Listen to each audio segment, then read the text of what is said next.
If ever your life could be a true crime podcast episode, then this podcast is for you. We're about to embark on a roller coaster of emotions, insights, survival, and stories about escape. So buckle up and let the journey begin. Hello and welcome into the Escape Pod. I'm Julie. I'm Charity. And you are in the Escape Pod with us, a part serious, part hilarious podcast, escaping all the things, including a frog in your throat. Including a frog in my throat. That didn't sound like me. I don't know what's going on. Isn't it weird how, like, you can be fine, and then you start something like this, and all of a sudden, it's sometimes when I go to sing, like in church, I'll be like, nothing was wrong earlier today, but it's like even the little slightest bit of nerve will be like, uh-oh, I have a catch. Like, where did this come from? Drives me crazy. I know. Yep. Why does that happen? Brains. Mind over matter. Yeah. What are you escaping today? My dress crawling up my boots, as you noticed while we were walking. For whatever reason, this dress, and I love it, it's super cute, but it is super cute. When I walk, it shimmies up my boots, and then it gets on top of the boots, and it like bunches up. Yeah. So it doesn't, I getcha. So I've tried this dress with now 2 pairs of boots, so clearly it's a sandal type of dress. But here we are in the good fall. With the boots. I know, but I just can't move. Maybe you need to buy a third pair of boots. I have a third pair. I have plenty of boots. Okay. Yeah. You're saying you don't need a nudge to get I have shoes. plenty of boots. Yeah. Yeah, it's a problem. Well, I had a different thing I was going to escape until I had to run back upstairs real quick to grab something. And now I'm escaping crickets because that little stairwell of ours, it's the place that stays warm all season, all year. Because it gets a lot of sunshine. And so the sunshine warms it up. And so if there's any type of creepy crawler that happens to be alive when it gets in there, it'll stay because it's nice and warm. Desperately belly crawling for the sun. Yeah. I hate crickets. I know you do. I do hate too. them. So I just saw one. It may or may not be alive anymore. I don't want Auntie Deb. Bad juju. She has a Deb, are you listening? For crickets. I'm sorry, but I can't let it live. What did that little cricket do to you? They're so gross. Now, if they're in my house, they're free game. But here, I'll leave them alone. Really? Yeah. Oh, no. Yeah. No. It will be vacuumed up, I'm sure, in a matter of time. What's our topic today? We are escaping extreme misogyny today. Okay. This will be a 2-parter. So my friend Sharon sent this one to me after hearing an episode a long time ago about it on My Favorite Murder. Okay. And because we're both engineers, it kind of struck a chord. Mm-hmm. Yeah. And I've been noticing lately in just our community, like an uptick in misogynistic comments and philosophies becoming just more prevalent and like, okay. And I thought we should be going in the other direction. Right. So that, and of course, being an engineer myself, I decided to put together stories on tragic events that were spurred by misogynistic beliefs and hatred towards women, where it's clearly demonstrated that that's what it is. Not like just a violent crime against a woman, but something where you can see in a manifesto or something that they've left behind, the perpetrators. And these are all really upsetting. But I wanted to bring awareness to something I learned about while researching this. The one we're going to cover today happened in 1989. Okay. But it sent me down rabbit holes of InCels. Do you know what InCel is? I have no clue what an incel is. Okay. Well, you're going to be really upset when I tell you it's a whole movement now because social media is helping it grow. But InCel stands for involuntarily celibate. So these are the men, predominantly young, angry men of the world who can't get any due to whatever reason. They are awkward around women. They are whatever, and they get rejected, or they've been really burned by a woman. And it is insane that I've never heard of this as a movement. So today will be a one-story type of situation where we're going to talk about one event. And then in part 2, we're going to talk about it in modern time with this incel movement and a bunch of different things that have happened that have never reached my ears. And they should be. We should be hearing about this. And do you think if we were younger, like on a college campus, maybe we would hear something like this? You know, I've asked quite a few people in different age ranges, because truly, I am adverse to social media unless it's a cute animal video. That's all. My algorithm's fine for me because that's my stress relief, is just watching animals are the best thing about the world, I swear. And so that's all I'll see. But I've asked, several people, different age ranges, like, hey, have you heard of this? I've in, the crime arena and blah, blah, blah. And no one's heard of it. And I don't know if we're just that isolated here in Rapid City, South Dakota. And part of me is like a little reluctant to bring more awareness to it. I'm going to go out on a limb. Most true crime podcast listeners are females. So I'm going to go out on a limb and say that this will be a safe audience. Well, and if you have a distaste for women, you're probably not listening to the two of us. Yeah. But it's just a massive hate movement, and I don't know what's going to be done about it, but something's got to be done about it. Interesting. But yeah, so men who see women as the source of their misery. It's not them, it's all the women that are making their lives hell. But then you combine that with the prevalence of mental illness growing in our community, and sometimes those things combine in really horrific ways. So sure. Okay. So today we're going to talk about one massive event, like I said, that was catalyzed by hatred toward women at an engineering school. Okay. And so here we go. Hopefully the frog will stay away. I feel it kind of saying, hey, I want to make some noise. I literally was looking for a frog because there are people the people, like whoever on our buildings and grounds team, or maybe life safety. I don't know. Do we know who it is? I suspect it's someone from the transformation team. You do? I do. Oh, no, I've always figured it out. It was either buildings and grounds or life safety. So what we're referencing is the little mini, little tiny frogs that will be set by the mirror in the bathroom, or they'll magically appear in somebody's office. Just in weird little random places. Yes. One was on a soap dispenser, and Nicole goes, oh, yeah, that's been in there forever. I'm like, no, it hasn't. She's like, yeah, it was in there a while. I'm like, I just noticed it. Yeah. So I looked down to see, where's the frog? The frog fairy. You meant the frog in your throat. I'm sorry. Yeah. No, yeah. I might have swallowed one. Maybe that's what's going on. Talk about a rabbit hole. Okay. Sorry. A frog hole.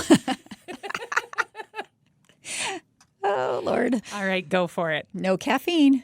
Okay. Here we go. On the afternoon, December of 1989, at the École Polytechnique, which is the engineering school of the University of Montreal. 25-year-old Marc Lepine strolled in. I'm going to do my best with these French accents. Right. I do not speak French. Strolled in with an agenda and a semi-automatic rifle. Ready? No. We're going to I'm going to leave you hanging for a little bit on that one. Okay. We're going to talk about how this shitbag was created. Okay. There are some things you can sympathize with, but, well, I'll get to it. Okay. So born in Montreal, October of 1964, he was born to a non-practicing Muslim Algerian immigrant and a former Catholic nun who was also a Canadian nurse, who rejected religion after she left the convent. Okay. So really interesting parents. His father was a traveling mutual fund salesman, and he had been in the Caribbean at the time that Mark was born. And his mother described Mark as a, quote, confirmed atheist all his life. Okay. Which, you have a non-practicing Muslim father and a mom who left the convent and now is against religion. Yep. Probably going to be an atheist. Okay. And from what I gathered, Mark's life was not pleasant. First of all, he moved around a lot, living in Costa Rica and Puerto Rico, and he experienced a lot of violence at the hands of his father during his childhood. Never a good thing. Consequently, that might be why his sister died at the age of 28 of a drug overdose later on. In 1968, the family moved back to Montreal just as the stock market was crashing, and the family lost like a lot of their assets. They kind of were having to start over. Okay. So times got really rough. His father was angry and authoritative. He was possessive and jealous and would often use a very heavy hand on both his wife and his 2 children. Okay. And he thought women were lower than men. The dad did. The dad did. Okay. Okay. And he displayed a lot of contempt towards women and girls. They were only on earth to serve men, was his belief. And his wife was required to act as his personal secretary, and he would strike her if she made any mistakes, like a typo or anything. Ugh. He was neglectful and abusive, particularly toward Mark, and considered any show of affection from either parent as spoiling. So this kid literally had all the love and compassion withheld from him due to his dad. Yeah. And I would guess mom didn't display affection out of trying to protect her children from their father. Correct. I think that's safe. Yeah. Which, catch-22, right? Yeah. In 1970, when Mark was just 6, you okay? Mm-hmm. Okay. When he was just 6, his father struck him so hard that the marks left on his face lasted for more than a week. Oh. And that was when his mother decided to leave his father. Well. She divorced him the following year. And shortly after this, his father ceased contact with his children altogether and then stopped paying child support. So this forced his mother to have to go back to work and also take advanced nursing courses, presumably so she could increase her earning potential to support her family. Sure. And this meant that the children were often left with other families. And soon both children starting displaying shock behavioral issues. Yeah. Okay. Mark was shy and withdrawn, whereas his sister was more of a rebel. And then that leads to drug use later on. You want to name the frog? Because it keeps coming back. This might be our 3rd in-studio guest today. Okay. In high school, Mark was known as a quiet student who earned average grades but didn't fit in with other students. He was kind of emotionless, suffered from low self-esteem, made worse by chronic acne. His sister and her friends taunted him because of his acne, and he began fantasizing about his sister's death. Oh. Fortunately for her, she was placed in a group home for youth drug abusers before he could harm her. Okay. Okay, so it may have been going in that direction, but she dodged a bullet there for at least a while. But his mother grew concerned over his isolation, and so she arranged for him to have a big brother in like the Big Brothers Big Sisters program. So he had at least a positive male role model. So mom's trying to do everything she can. Yeah. Right. Mark met his big brother with him for over 2 years. They both enjoyed photography and motocross and designing and building electronic gadgets. But the relationship ended very abruptly after his big brother was detained on allegations of molesting young boys. Oh. Mark, however, maintains that his big brother never had been inappropriate with him. Okay. We'll never know. Right. Yeah. Mark also owned an air rifle as a teenager and enjoyed murdering pigeons. And he developed an interest in World War II and an admiration for Adolf Hitler. Action and horror movies. So that's not a lot okay. going on upstairs. Yeah. He also took on the cleaning and maintenance responsibilities at home for his mother. And I don't think he was very happy about that. At 17 years old, he applied to the Canadian Forces Cadet Program, but he was rejected due to his antisocial nature. Yeah. Yeah. And at 18, That's interesting that they were screening. Yes. This would have been the 80s. Yes. And they were even screening then. Because sometimes you feel like we're so far behind on like mental health and behavioral health things, but interesting. But I'll just leave it there. You reject someone who's in that situation and then what do they do? You may be compounding what's going on. Yeah. That whole pattern of rejection. So he's been rejected by his father. His mother can't be present because she's trying to take care of the family and has more, than she can handle. Now he's rejected at school, and now he's being rejected here. So yeah. It's just another reference point in his, pattern of the world is out to get me. And at some point he's going to hit his breaking point, as I'm sure you already figured out. At 18, they moved to be closer to his mom's workplace. Okay. They had to. And this began what they call his 7-year period of misery that he later refers to when explaining his actions. Okay.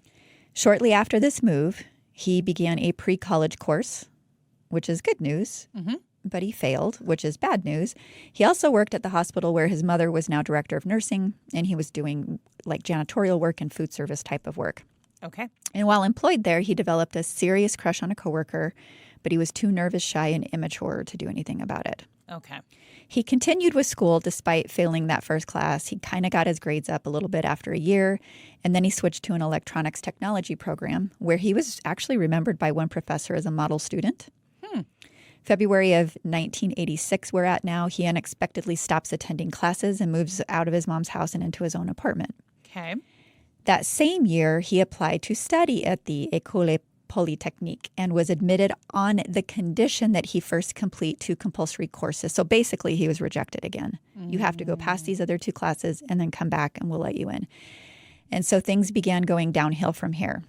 He was fired from his job for being aggressive and disrespectful and lazy in his work. And part of what was driving this guy is he was desperately wanting to have a female partner. Like he wanted somebody, but he was so completely uncomfortable around women and instead bossed them around. Probably learned from his father. Right. Yeah. He also tried to look, have you ever met one of those guys that tries to look really smart and knowledgeable and around you? Have I met? Has it ever turned you on? No. Like, read the room, dude. It's not working. You try it once and it fails, maybe try a different approach. He also spoke often about his dislike of, quote, feminists. Okay. Which to him were career women in fields meant for men. That's how he defined it. Oh. Yeah. Okay. Meant for. Not traditionally male positions, but meant for. Yep. Interesting. Women needed to be home cooking, cleaning, and rearing children. But that's what we're failures. We are total failures. Yeah. I'm a colossal failure. Well, I cannot say enough how colossal of a failure the cleaning part is. Good gracious. I thought you meant the career angle. You're cracking me up. But what I don't get is like he watched his mom build a career in nursing. Yes. Like, so I don't understand how that shakes out. Yeah. It doesn't make sense to me. But anyway, all this rejection in his life started becoming too much for poor little Mark, and he began concocting his plan to get even with the world. So for weeks before the December 1989 massacre, Mark was seen around this school at least 7 times. Okay. On the day of the massacre, here's what he did.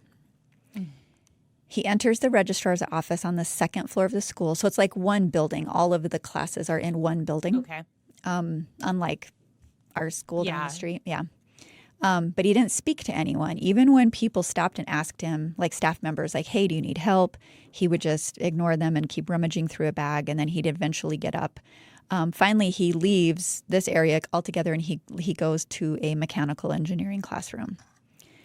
So my daughter is a mechanical engineer. I was just going to say my nephew is studying that now. Yeah. Well, he would have been safe because he was a boy. I know, but it's still. I know.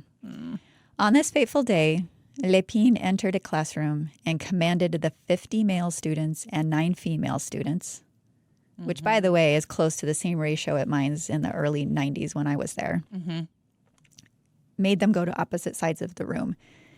And then he told the men to leave.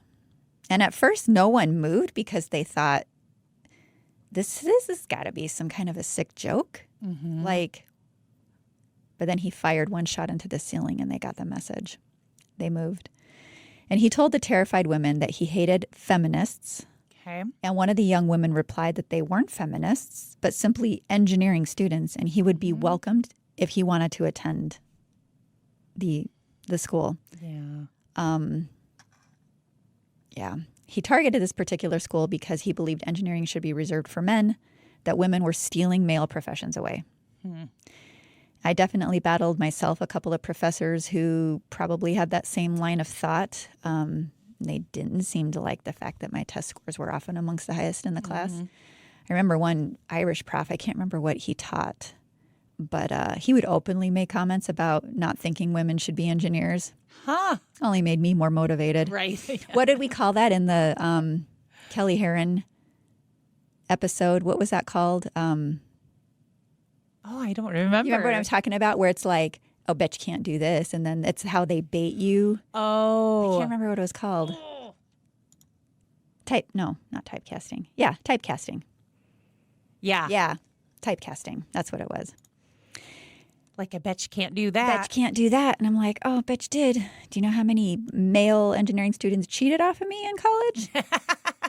I got quite a few guys through college. Anyway, I digress. Okay. So her attempts, this poor young lady's attempts to reason with him were in vain because obviously he'd already been rejected from the school. So she had no idea that was the wrong thing to say. And he opened fire and he killed 6 of the 9 women in that classroom. But he shot everybody. The remaining 3 were wounded and played dead until he left the room. Lepine moved into the corridor now, wounding 3 more students before entering another classroom where he attempted to shoot another female student, but his gun jammed. So he runs to the safety of a stairwell to reload and then goes back to finish the job, but the students had locked him out as soon as he left. He fired 3 shots into the door in an attempt to unlock it and gain access to that single female student in that room, but his attempts failed, so he moved on to the finance office, where he shot and killed a female employee through the glass window of the door that she had just locked. Ugh. So she thinks she's safe on the other side of the door. Next, he goes downstairs to the cafeteria, and at this time, there are about 100 people gathered there in fear. He shoots a woman standing near the kitchen door. He wounds another one, and then he opens an unlocked storage area, finds 2 women hiding there, shoots them as well. He tells a male and female student to come out from under a table where they'd been hiding. And they complied and oddly were not shot. The female wasn't. Even the female. Huh. Lepine then walked up to the 3rd floor where he shot and wounded 1 female and 2 male students in the corridor. He entered another classroom and told the 3 students giving a presentation to get out, and then shooting and wounding another female student, and then firing just right across the front row, killing 2 more women who were trying to escape. The slaughter continued, shooting in all directions, when a wounded female student asked him for help. He took out a hunting knife, stabbed her 3 times, and that's when he turned the gun on himself, completing suicide. This whole event took around 20 minutes. And during that time, he'd murdered 14 women in total, 12 engineering students, 1 nursing student, and 1 employee of the university, and injured 14 other people, including 4 men. On the evening of the attack, some men called, this is going to get you riled up. Some men called into Radio Canada on their talk show and said they understood the killer's motives and wanted to imitate him. Oh my gosh. Julie, I'm telling you, when we go into the InCel episode, the stuff that I'm finding that is happening, you give them a platform, these idiots are going to, yeah. Nearly a year after the massacre, a journalist named, Francine Pelletier got a hold of his suicide letter. In it, Lepine explained the political motivations behind his actions and listed 19 other women on his murder list that included the first female police officer, the first female firefighter, and others he considered feminists, although he's not really using that word in the correct, appropriate context. Pelletier herself was also on this list as a journalist. Oh, my. That would be... Also a male profession, Julie, don't you know? Horrifying. I know. The suicide note, along with 2 letters to friends, were pulled from the inside of his jacket after he was dead. And in this letter, he blamed feminists for ruining his life and laid out all the reasons for his savage attack. The letter I'm going to read to you now is followed by a list of the 19 names on his murder list, which I don't have, and wouldn't read anyway. And a lot of things that I've seen do coverage, they really go into the lives of each one of these women, and their hopes and aspirations, and it's really beautiful. So I didn't want to replicate that here.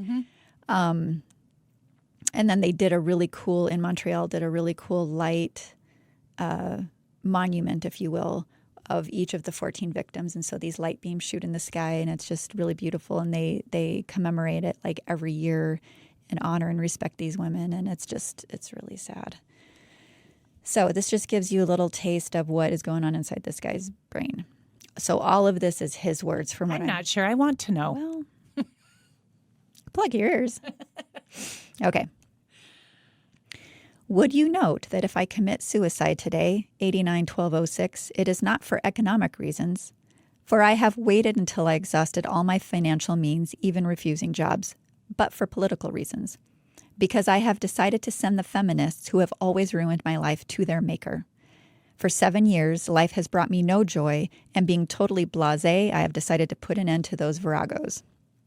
In my youth, to enter the forces as an officer cadet, which would have allowed me possibly to get into the arsenal and precede Lordy in a raid, they refused me because asocial, and then there's something that they couldn't read.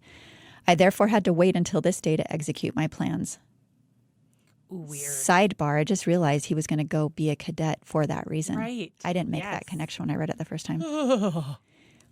Eek. Okay, I just got full body chills. In between, I continued my studies in a haphazard way, for they never really interested me, knowing in advance my fate, which did not prevent me from obtaining very good marks despite my theory of not handing in work and the lack of studying before exams. So, another sidebar. Do you remember that part about him trying to look really knowledgeable and impress women? He's still trying to prove himself. Yeah. Like, ego stroke. Look at me. I'm great. Okay. Even if the mad killer epithet will be attributed to me by the media, I consider myself a rational erudite that only the arrival of the Grim Reaper has forced to take extreme acts. For why persevere to exist if it is only to please the government? Being rather backward-looking by nature, except for science, the feminists have always enraged me. They want to keep the advantages of women, like cheaper insurance, extended maternity leave preceded by a preventative leave, etc., while seizing for themselves those of men. Oh. Thus, it is an obvious truth that if the Olympic Games removed the men-women distinction, there would be women only in graceful events. So the feminists are not fighting to remove that barrier. They are so opportunistic that they do not neglect to profit from the knowledge accumulated by men through the ages. They always try to misrepresent them every time they can. Thus, the other day, I heard they were honoring the Canadian men and women who fought at the front line during the World Wars. How can you explain that since women were not authorized to go to the front line? Will we hear of Caesar's female legions and female galley slaves who, of course, took up 50% of the ranks of history, though they never existed? He's batshit. That's what I was just like, he's cuckoo. And then, sorry for this too brief letter, Marc Lepine. Oh, that was it? That was it. Wow.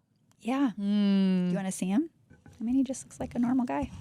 Well, you can look normal and have nutty thoughts running around that head. It's just sad, especially thinking about his mom recognizing some things and trying to get him some positive male influence, and either the influence was too late or there was something perhaps going on, and that just added to his distress. But to take it out that way, I mean, if you're that miserable and you want to complete suicide, like, that's one thing. But some of the stuff you're going to see or hear rather on when we do part 2, it may keep you up at night. Something else to keep me up at night. Yeah. It, to me, speaks a little bit to the importance of modeling in our early formative years, right? Because his dad left when he was, like 6? He was pretty young when his dad left. And it's like, I do feel as though a lot of what happened in those first few years obviously stuck, like made an impression. Not necessarily to go out and be a mass murderer, which he became, but it set the tone, essentially. But I mean, what I just can't track is this idiot. He claims to be so intelligent and rational. Wasn't that the word he used? Yeah. And it's his mother, the hard work of his mother in the medical field that kept him alive, that kept him fed, that kept him sheltered. And yet. But it also, he's not obviously thinking rationally, because even, they said from the get-go, like, he was an atheist, right? But he talks about sending these ladies to meet their maker at the beginning of that letter. It's like, well, you claim he also capitalized the M in maker. Right. Yeah. Like, there's a lot of mental health distortion happening there in general. Yeah. Well, to turn on a positive note, when he was talking about the front lines, how can we recognize the front, women as being on the front lines? We just celebrated Veterans Day here and in church over the weekend. And we weren't at the church we typically attend now, but the priest took a moment at the end of Mass to recognize veterans and actually said, if you've served or are serving, please stand. And then one of the things he said is, if you were a spouse of someone who, had to be home while a spouse was deployed, please stand. Oh, and I love that. It was like the sweetest thing because the families do sacrifice, and as a police officer's wife, and I know as a firefighter's wife, for me, those 24-hour shifts are like I'm a single parent. Yeah. Every third day, I'm a single parent. Now, I don't need the kind of recognition I enjoyed seeing for the military families that were in church on Saturday evening, but you do kind of forget, like, it's just part of life, right? We just do what we have to do to succeed and to get our kids where they need to be and to feed the family and to whatever it is. And it just was it was nice. And I thought it was sweet, and it was nice to recognize those people. But man, I don't know. I have generally not faced a lot of it, like in my profession. Misogyny, you mean? Mm-hmm. Yeah. Not never, but not a lot. Certainly not like the female engineers in my life. Yeah. Because I have. Yes. Yep. Yeah. We actually... I had one asshole one time explain to me that water runs downhill because my sweet little female brain couldn't understand gravity. I'm like, oh, did I tear into him? Wow. Yeah. I mean, I'm not an engineer, and I know that. Yeah. Yeah. Okay. So part 1 is in the books. We'll be back next week with part 2. Yeah. Where are you escaping to? Ooh, my alma mater. Speaking of colleges, gonna go back to Fort Fun, as I like to call it, and see the border war football game. So CSU fun. and Wyoming play on Friday night. Oh, and fun. My husband, who doesn't often get to do like just long weekends, when we go places, it's very intentional because he has to ask for time. He has to plan way in advance to get a shift off, right? And so a lot of times if we're just going someplace for like 3 days, one of those 3 days he's working. So we often don't get to take him with us. This week we do. So we're going to see some college football, and then my kiddos have a swim meet the next day. So it'll be fun. Cute. Fun. What are you doing? Well, I got a text from my daughter last night asking what we were doing tonight, my husband and me. Usually that means she needs a dog sitter, which is fine. Yeah. And but it wasn't. I said, yeah, I'll be home. What's going on? And she's like, well, I'm going to go get my hair done. And I don't want to just go home after that. I want to, I'm going to be see feeling somebody cute and go out. And like, so can we like go for a drink or something? I'm like, sure. So he's busy, but my daughter and I are going to go. And there's a brewery by my house that has mead, so I can actually have something, and the dog can come in. So okay, I was just going to say, what happens to the dog if you're not watching the dog? Well, she has it down to a science with this little guy. Yeah. So she has a second cell phone in the car just for this purpose. So she can video him, and then she's got an app on her phone so she can see what he's doing. And as long as he's in the car, he's fine. But you leave him alone in a house, he's going to go ballistic. He loves the car. Funny. Yeah. Like so that. the back seat of her SUV, she has this whole contraption that like hangs on the back of the seats and like makes this little dog cave. And he's got a bed up on top, and he has a bed on bottom because sometimes he wants to be hiding. Sure. And it's just Lalo World back there. And so when we go, like what did we just see? Oh, we went to go see the Beetlejuice movie a few weeks ago. And so she got a spot right out in front of the Elks. Don't say it 3 times. I'm not going to say it 3 times. It's only 2 times. I don't know what they're going to do when they have to release the third movie. All hell's going to break loose. But had a spot right out in front, and she could just kind of check the doggy monitor and got to enjoy the movie. And he did fine the whole time. So That's awesome. Yeah. Very cool. Yeah. So that's what I'm going to do. Okay. Next time, we're going to bring back the One Heart Woohoo. We started that, and then I keep forgetting to bring them. We have a bunch of them. Oh, man. But we'll do a Woohoo of the week. Okay. In part 2. For now, though, thank you all for tuning in. We appreciate each and every one of you. If you like what you heard, please share it with a friend who you think might enjoy it too. We are only a 3-person show. You've heard us talk about this before. Writing, researching, producing, promoting it in our spare time to hopefully one day. That's such a funny thing. Spare time is a pipe dream. It's a misnomer. It's fine. Yeah. So hopefully one day we'll be able to provide operational support for the nonprofit where we work, One Heart, which has a mission to empower people to overcome crisis and achieve self-sustainability, which you'll hear a little bit about in the Woo-Hoos. All right. Yes, this is a true podcast for a cause, so you really can feel good about spreading the word. Please rate and review wherever you listen to your podcast. It really helps small teams like ours gain more exposure, and more listeners equals more ad revenue for our nonprofit. Please. You can check out our website at escapepod.live, link out to our socials from there, reach out to us at justbecause@escapepod.live, or share your escape story with us at escapeartist@escapepod.live. So if you also have a tale of misogyny, we would love to hear about it. Unfortunately, probably a lot of tales out there. Yeah. We are closing the hatch on this episode of the Escape Pod. Remember, trauma may be inevitable, but how you grapple with it is optional. So stay resilient. And keep laughing. Bye, everybody.